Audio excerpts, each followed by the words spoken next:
Salut à tous, c'est le journal du mondial. Les Bleus se sont envolés lundi matin pour Saint-Pétersbourg, lieu de la demi-finale du mondial France-Belgique mardi soir. Didier Deschamps et Hugo Lloris se présenteront en conférence de presse dans l'après-midi avant un dernier entraînement à huis clos. Dans la soirée, 3 séquences vidéo sont programmées. L'une pour corriger ce qui n'a pas fonctionné contre l'Uruguay, l'autre sur les individualités belges et la troisième sera consacrée aux failles de ces Diables Rouges. Didier Deschamps échangera ensuite avec ses cadres comme Paul Pogba et Antoine Griezmann.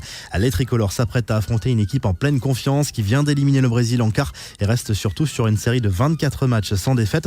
La compo des Bleus ne fait guère de doute. Blaise Matuidi, suspendu en quart contre l'Uruguay, devrait retrouver sa place dans le 11 de départ en lieu et place de Corentin Tolisso. Pas d'autres changements prévus a priori.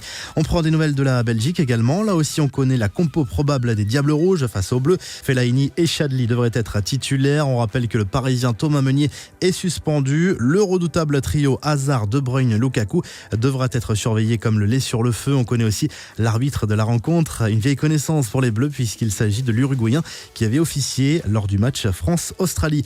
Et ce lundi, le quotidien L'Équipe évoque notamment les retrouvailles entre Didier Deschamps et Thierry Henry, champion du monde en 1998 et vainqueur de l'Euro ensemble en tant que joueur.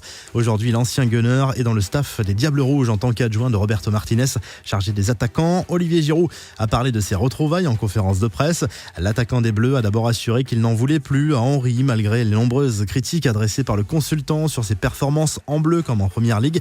Il a malgré tout envoyé un petit message. On va essayer de lui montrer qu'il s'est trompé de camp, a lâché Giroud devant les médias. Du côté de la presse belge, on y croit plus que jamais.